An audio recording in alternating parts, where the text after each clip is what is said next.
Hi, my name's Maris. I inherited my grandpa's house after he passed, or so I thought, because while I was grieving, my own parents sold it, behind my back. They forged my name, moved in my cousin, and called me too emotional to handle real responsibility. But Grandpa knew them better than I did. He left something in the walls they didn't see, and when they realized what they'd missed, it was already too late. Before we begin, what time are you listening to this, and where from? Drop a comment below. This story, it might just feel too familiar. I pulled up slowly, gravel crunching beneath my tires as the early evening sun hit the porch just the way it used to, Grandpa's porch. I sat there for a moment, engine off, listening to cicadas hum through the Texas spring air. For a second, it felt like he might come out any minute, wave at me like always, say, "Well, there's my girl." But he wouldn't. He was gone, and all I had left was this house. Or so I thought. When I stepped out and walked toward the mailbox, something caught my eye. The brass nameplate that used to read Blythe had been polished. No, replaced. A new engraving gleamed beneath the sunlight. Zinnia Langford. My heart stuttered. Zinnia? My cousin who used to fake allergies to skip helping Grandpa in the yard? That Zinnia? I opened the mailbox, half expecting a letter addressed to me, something from the lawyer's office confirming what Grandpa had promised. The house would be mine. Nothing. Just a coupon for dog food and a realtor flyer with Zinnia's photo smiling too wide. I carried my bag toward the front door, fishing for the spare key under the ceramic frog like always. Still there. Some things hadn't changed. Inside, the smell hit me first. Lavender, lemon oil, and something sterile, like hotel cleaning spray. I blinked hard as I stepped into the living room. Boxes. Neat, labeled, stacked 3 high along the walls.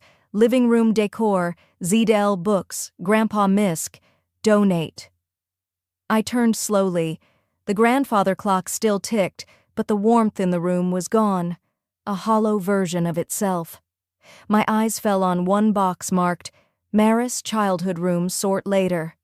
The writing was sloppy, like an afterthought, as if even my memories needed to be filtered through someone else's hands. I walked down the hall, past the coat rack where Grandpa used to hang my umbrella every time I forgot it. My bedroom door was open, emptied. The closet held 2 sad boxes, both labeled the same. Miss, dispose, or donate. My heart dropped further than I thought it could. No one had called. No one had asked. I sat on the edge of the stripped bed. The indent of the mattress was gone, replaced, probably. My palms pressed into my thighs as I breathed through the ache in my throat. I knew grief would come in waves. But this was demolition. I stood slowly, steadied myself on the dresser, and made my way toward the hallway. That's when I heard the voice. "Oh, Maris, you're here early." I turned. My mother stood there, perfectly done up as always, lipstick fresh, heels clicking against hardwood like she hadn't just buried her father last week. "Early for what?" I asked quietly. She smiled like someone delivering bad news with charm. "Zinnia's been staying here to help with the transition.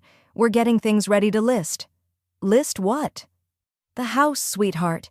You know how old it is. Upkeep alone would drown you." She walked past me and adjusted a crooked frame on the wall, like nothing in this moment was out of place. "I thought—" My voice trailed off. "Grandpa said he told me this house would be mine." "Well, plans change. And you know your grandfather wasn't exactly known for handling paperwork." I didn't reply. I just walked past her and down toward the study. My shoes felt too loud, like I was stomping through someone else's home. Maybe I was. On the console table near the study door, a photo lay face down. I hesitated, picked it up. It was us, me, Grandpa, and Lucky, our old golden retriever, taken the summer after I graduated college. Grandpa's hand was on my shoulder.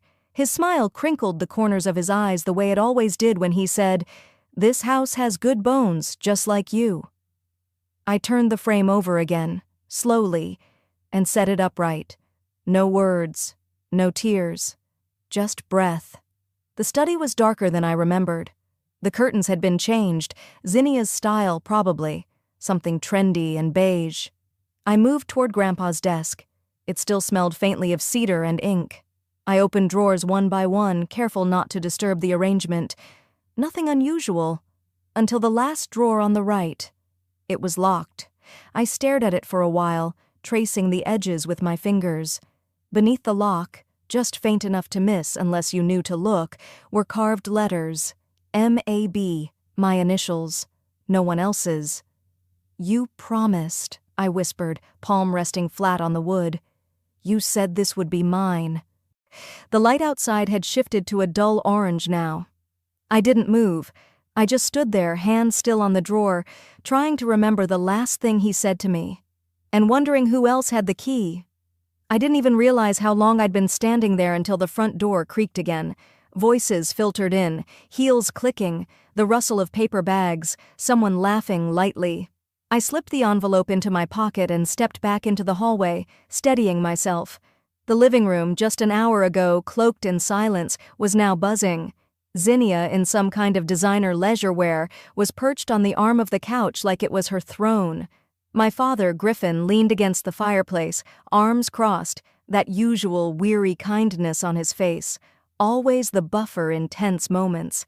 And Vera, my mother, floated through the room like a hostess at a cocktail party. "We were wondering where you went," she said, smiling too wide. "I told them you were probably just reminiscing." I didn't answer. My eyes flicked to the coffee table, where a folder now sat. Thick, tidy. "Everyone's here?" Zinnia chirped, like this was a book club meeting and not my grandfather's house being gutted of memory. Griffin cleared his throat, slipping his phone into his blazer pocket. "We wanted to loop you in properly, Maris. I know this has all moved quickly, but it's really for the best." "For the best," I repeated slowly. "Exactly." Vera nodded, hands clasped like she was leading prayer. "The house went into escrow last Friday. It's a solid offer, above market. Closing should happen in about 10 days, give or take." My knees buckled just slightly, but I didn't sit. "You sold it?" "It was too much for you, sweetheart," Griffin said, like he was explaining taxes to a child. "The maintenance alone, not to mention the property taxes. You're a librarian. How would you even begin to keep up with it?" Zinnia added with a laugh. "You should be thanking us.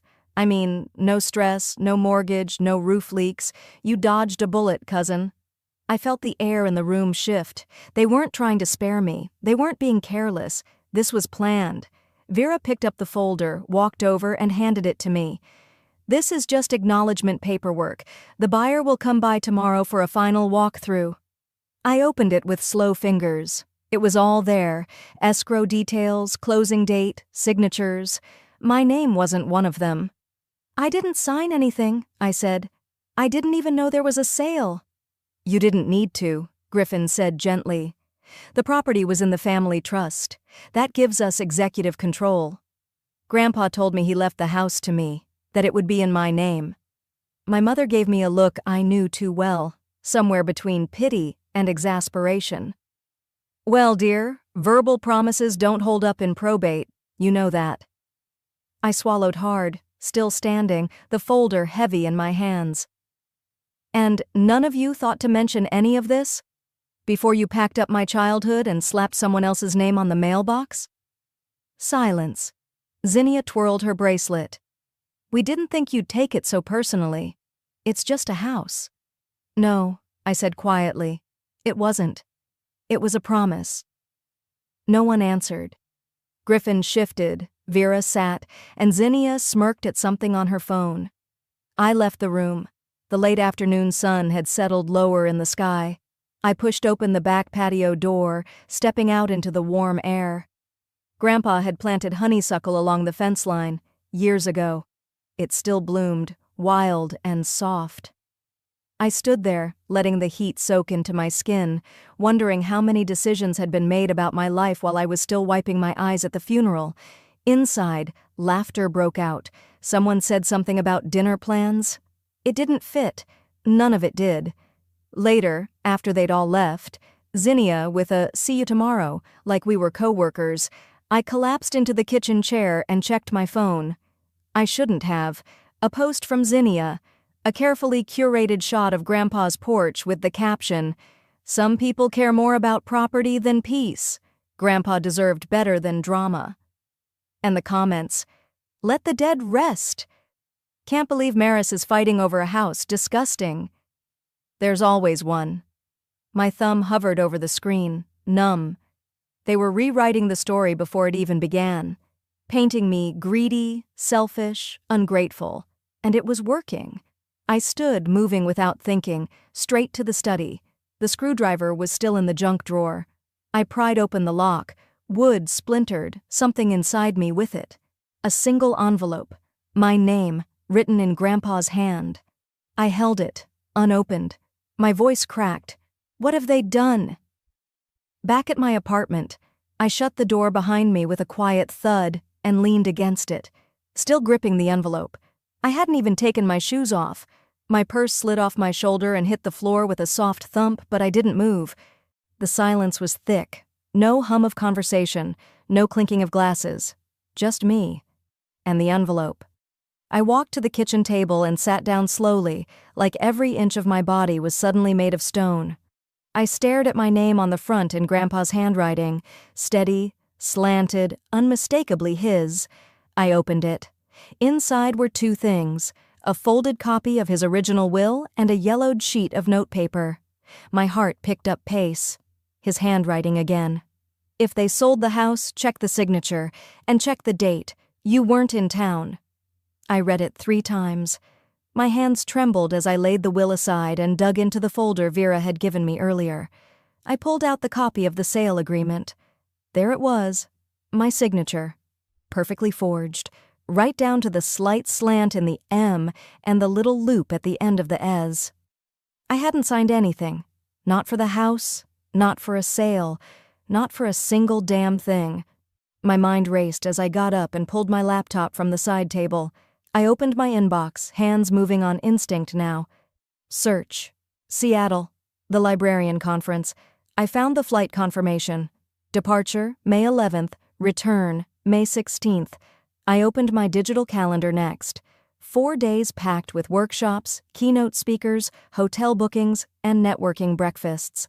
I even had a photo of me on a panel, still in my email, sent by a colleague. The sale document was dated May 13th. I hadn't even been in the state. I exhaled. Slow, bitter. Then I pulled open the bottom drawer of my desk and grabbed an old plastic file folder. I wrote in thick black letters across the front. Truth.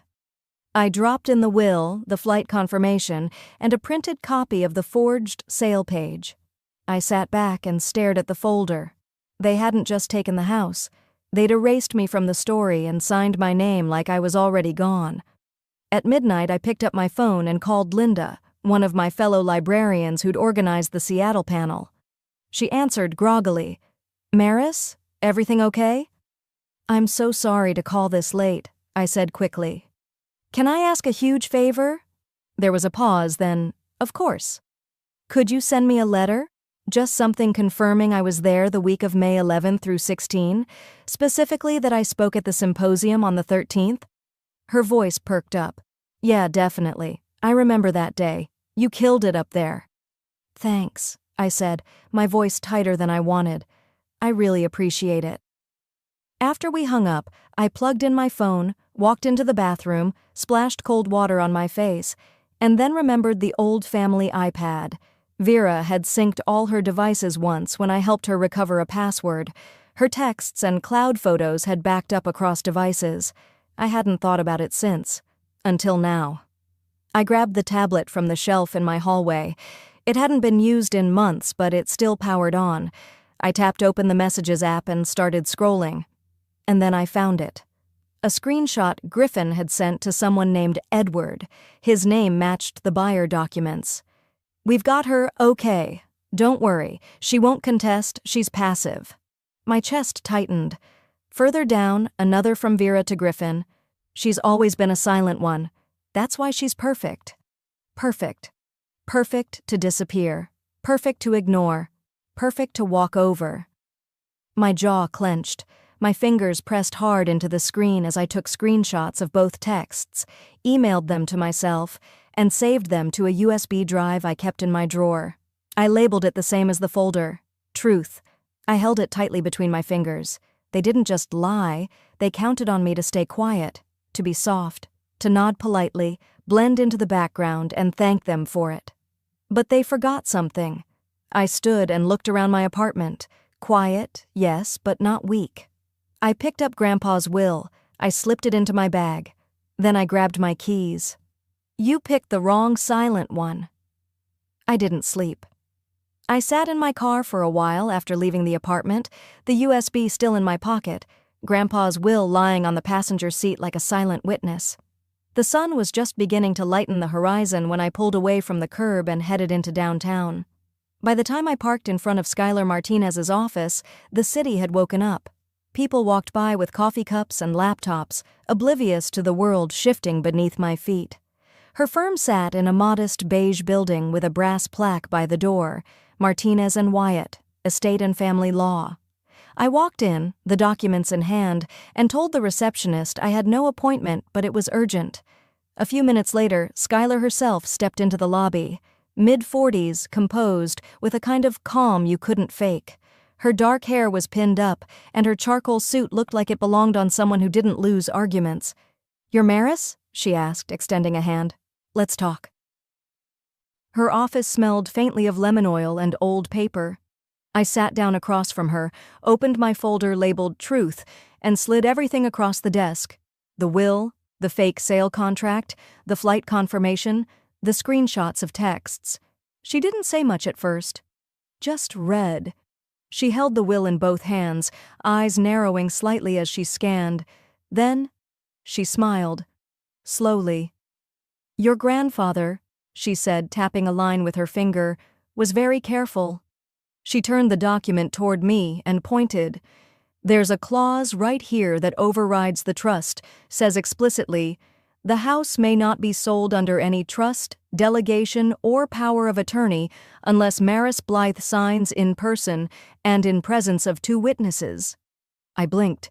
"Wait, so they can't sell it, not legally, and forging your signature? That's fraud. Criminal." I felt something shift inside me, like a floor clicking back into place under my feet. Skylar straightened in her chair. "We're going to file an emergency injunction to halt the transaction, and I'll be sending a letter to the buyer today." My voice came out low. "He doesn't know? If he does, he'll be answering to the state bar. If he doesn't, he'll be very interested to know he's buying stolen property." I let out a long breath I hadn't realized I was holding. "Do I have to go to court?" "Eventually, yes. But today, we buy time. And we shake the table."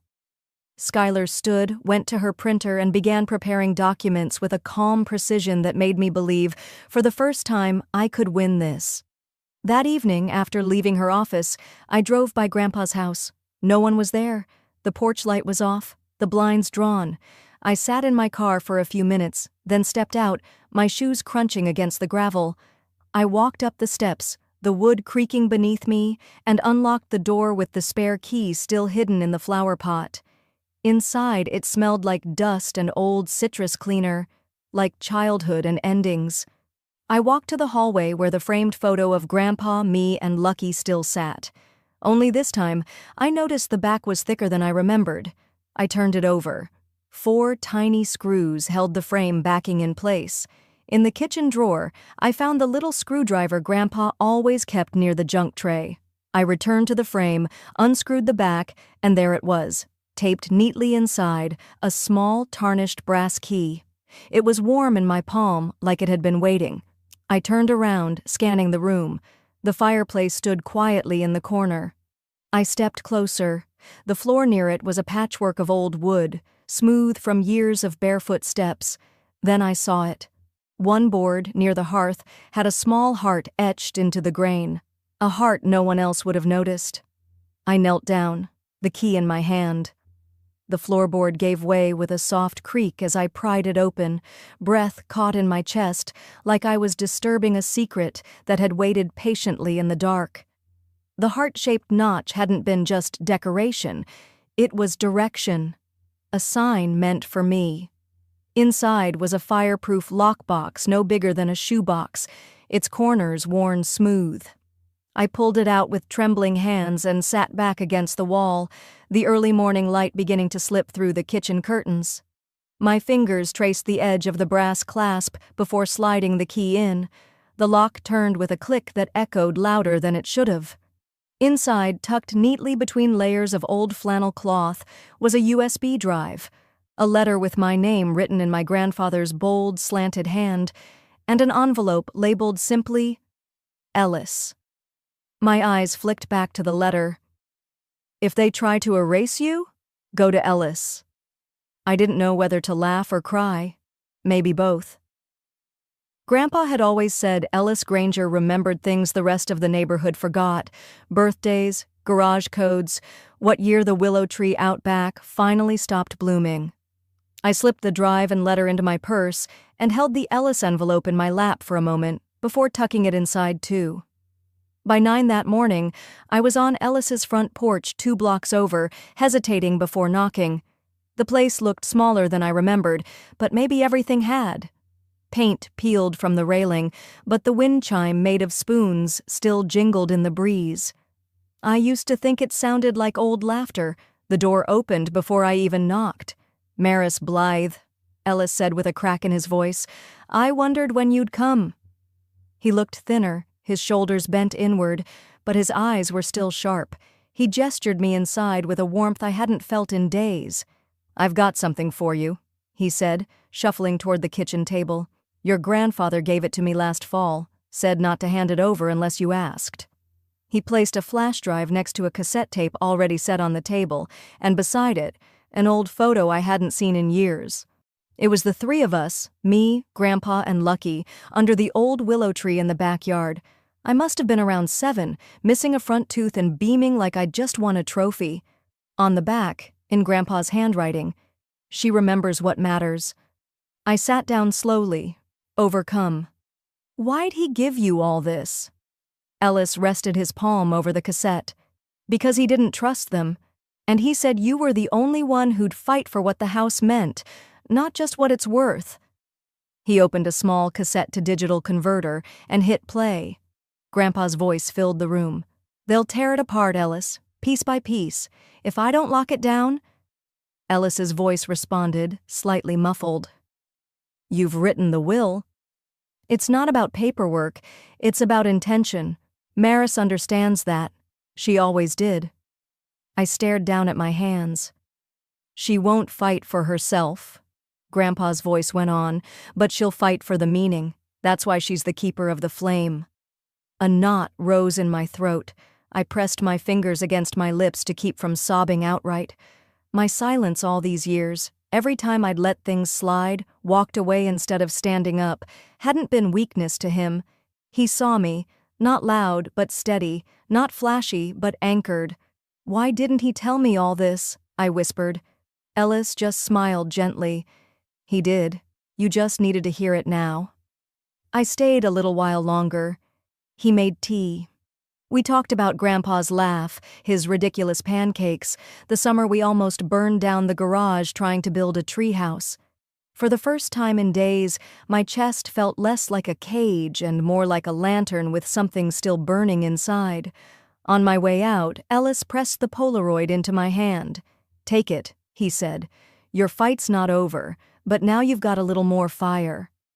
Back home that evening, I spread everything out on my kitchen table. The will, the flight documents, the forged sale agreement, the texts, and now, the recording. I pulled out the affidavit Skylar had given me. For a long while, I just sat there, pen in hand, staring at the paper. I thought about the photo, the tree, the way Grandpa's voice said my name like it held weight, and I signed. Not because I wanted revenge, not even just because I wanted the house, but because something sacred had been placed in my hands, and if I let them bury it under paperwork and power plays, it wouldn't just be the home that was lost. It would be everything it stood for. This wasn't just about keeping the house. It was about honoring what made it a home. After signing the affidavit, I barely slept. The night hummed with a kind of electric quiet, like a storm coiling just outside the window. By dawn, I was dressed, caffeinated, and ready, if not to win, then at least to show them I wasn't stepping aside. Skylar had arranged the meeting for 9:30 at Sterling Properties. I arrived 10 minutes early, but she was already there, standing just inside the glass doors in her usual calm authority. I'd never appreciated stillness in a person until I met Skylar. She had a way of folding intensity into grace. "Let's begin," she said, and held the door. Inside, the air was scented with artificial lavender and varnish, trying to cover the rot underneath. A junior agent blinked at me. "Do you have an appointment?" "She does now," Skylar replied, slipping a thick envelope from her bag. "Cease and desist. Please get Mr. Edward Jackson and your managing broker." The receptionist hesitated, but one look at Skylar's expression had her scurrying off like the floor might cave in. A few minutes later, Edward Jackson appeared.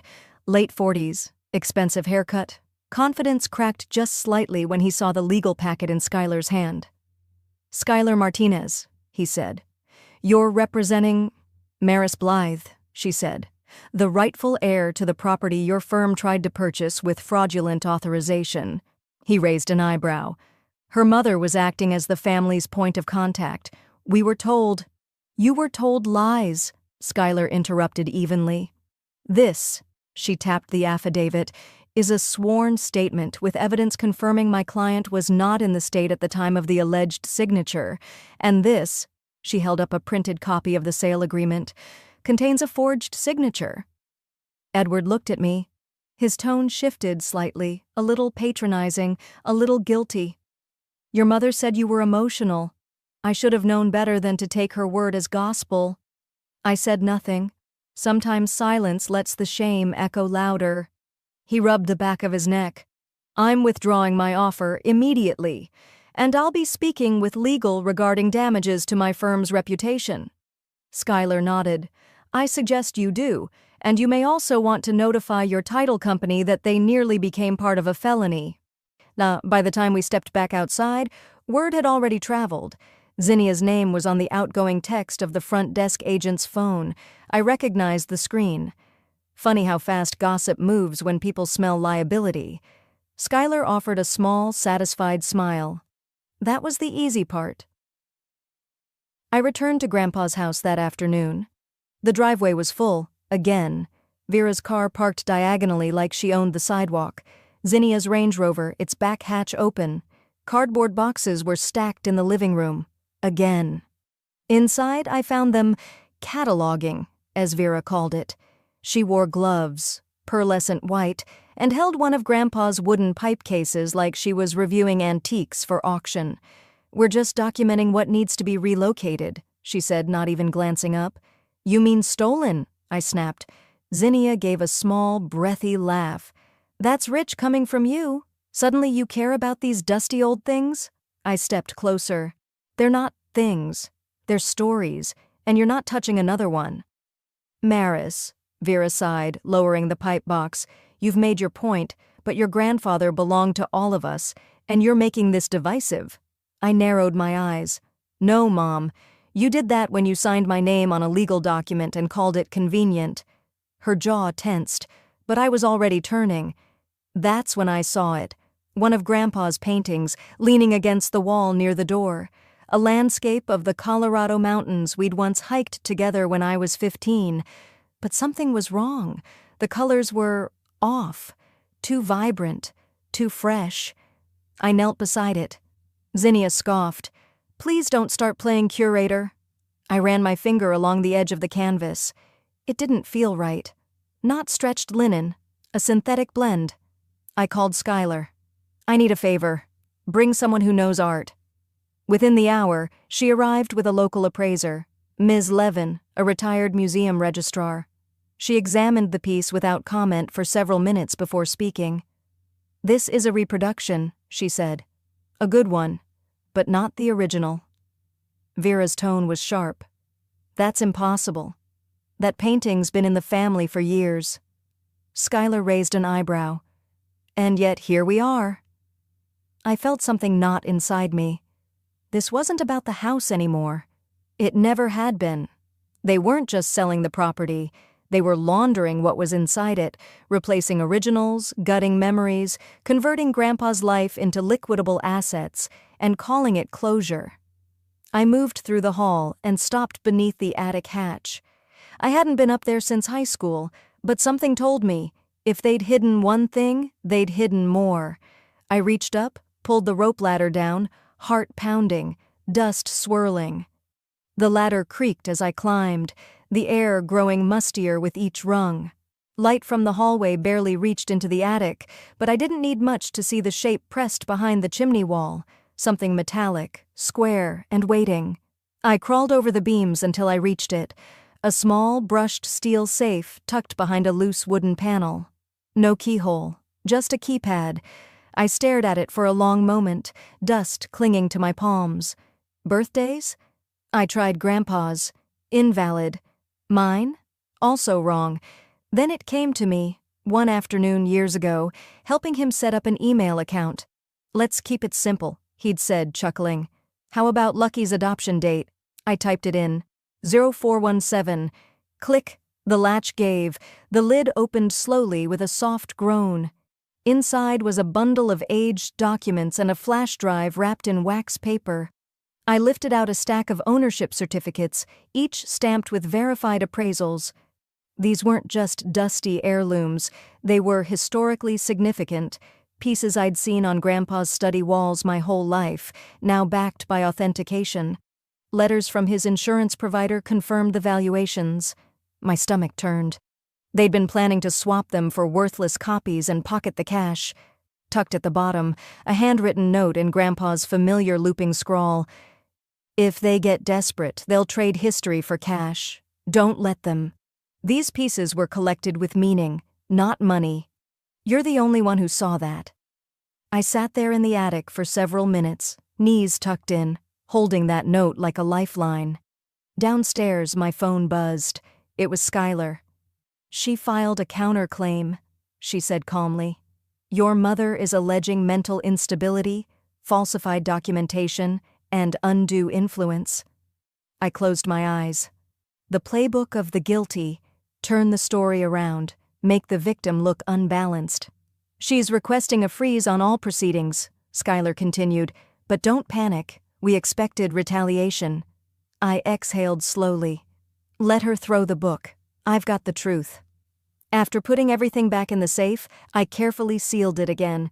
My next step would require the original documents, but those would go through Skylar now, properly secured.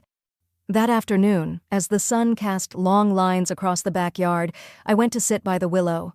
The tree still leaned slightly to one side, like it was listening.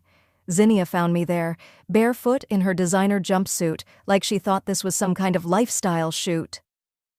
"You never fought for any of this," she said, arms crossed. "Why now?" I didn't look at her. "Because Grandpa fought for me. Even when I didn't think I deserved it," she snorted. "You're not special.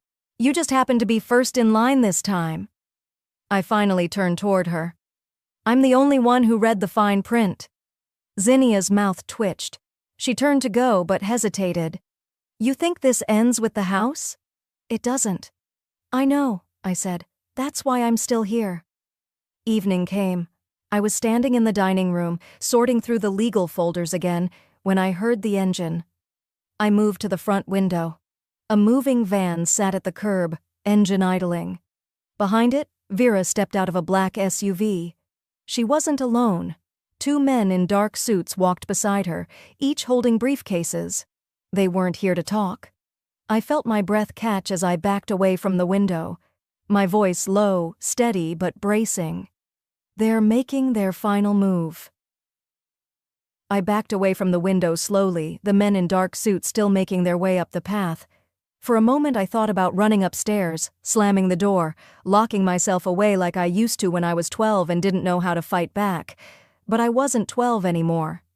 And this wasn't about hiding. Instead, I walked calmly to the dining room, picked up my phone from the edge of the table and tapped the record button. I set it face down, microphone angled toward the room. The front door flung open without so much as a knock. Vera entered first, heels sharp against the hardwood, flanked by two estate attorneys who looked like they'd just stepped out of a courtroom drama. She didn't even glance at me as she made a beeline for the dining table. "This house was never just about you," she said coldly, tossing a folder down like a gauntlet. I didn't flinch. I reached into the side drawer and pulled out my own folder. I opened it slowly, laying out each appraisal, each certificate, each authenticated document I'd found in the safe. "No," I said. "It was about the $2 million you were laundering through Grandpa's art." One of the lawyers shifted in his seat. The other stopped mid-page. Before Vera could muster a retort, the door opened again, this time by invitation. Edward Jackson stepped in, looking far less smug than when I last saw him. Skylar followed closely behind, a quiet force of calm, her briefcase in hand. She nodded at me once and took a seat. Edward's eyes scanned the room. "I wasn't told this would be a group session." Skylar gave a small smile. "We thought it best you heard all sides." I walked to the entertainment console, pulled the USB from my pocket, and inserted it into the old laptop on the sideboard. The screen flickered for a moment, then Grandpa's face appeared, tired, older than I remembered, but eyes still as clear as ever. "If you're watching this," his voice rasped from the speakers, "they did exactly what I feared, but I left the truth in the walls, and I left it for Maris because she's the only one who listened." The room was silent. Even the attorneys didn't shuffle. Edward sat back. "Your mother said you were unstable, that you hated this place." I turned to him, my voice level. "She said that because I never told her what she wanted to hear. I didn't want to sell it. I didn't want to pretend Grandpa meant nothing. That's the difference between us." Vera stood abruptly. "Oh, please. Are we really giving weight to a sentimental recording? He was old. He said things like that all the time." Skylar raised a brow and opened her folder. "We also have video evidence of the forged signatures, insurance reports, and emails coordinating the art swap." But Vera wasn't done. She smirked and tapped on her iPad. "Then how about a video of Maris herself saying she wanted to walk away from this house?" She turned the screen to Edward, playing a clip from a barbecue years ago. There I was on screen, in a blue summer dress, holding a lemonade, laughing and saying, "I wish I could just walk away from this house." Vera paused the clip. "Case closed." Skylar didn't even blink. "Play it in full." Edward handed her the tablet. Skylar scrolled and played the rest. I appeared again on screen, sighing, my tone shifting. "But I promised him I wouldn't, not after everything he built here." Silence. I stepped forward. They thought I'd stay silent, but silence isn't weakness, it's strategy. I handed Edward the entire case file. Timelines, appraisal records, Grandpa's final video, emails, everything you weren't told. He turned to Vera, eyes sharper now. "I won't be part of this anymore. You've crossed every line." Vera's face contorted. "We gave you life," she hissed. I stared at her, voice calm. "And you tried to sell it back to me." Blue and red lights flared through the front windows. The room fell still. Skylar stood gathering her bag. She looked at the door, then back at Vera. "They're not here for me," she said softly. Skylar's words echoed in my ears as the officers stepped forward, their clipped commands rising over Vera's frantic denials. I didn't say a word. I didn't need to. That moment belonged to truth, and I'd said enough. 3 weeks have passed since then, long enough for the shock to settle, not long enough for the ache to fade. The house is quiet now, quiet in the way you only understand after chaos has been cleared out. The front door creaked the same way it always had. The air smelled faintly of cedar and old paper, and for once, I could walk from room to room without bracing for a confrontation. Vera and Griffin were both charged. Fraud, forgery, conspiracy. The legal language sounded cold and sterile, but the impact was very real. Zinnia avoided trial by taking a deal. She left town without even packing the last of her things. I didn't stop her. Edward testified on my behalf. To his credit, He didn't try to justify his role in the manipulation. He simply said, "I believed the wrong people," and walked away from the sale. I could respect that. The house, legally, is mine now, but I never wanted to just keep it. I walked the length of the hallway that morning, pausing at each room, not to mourn, not to celebrate, but to plan. The boxes lining the walls weren't for leaving, they were for reimagining. One room would be a reading circle for seniors who needed company, another an art room for kids whose families couldn't afford summer programs. In the backyard, I would restore Grandpa's shed into a workshop for community classes. Not a museum, not a shrine. A space to keep the flame alive, like he'd hoped. Ellis came by again today.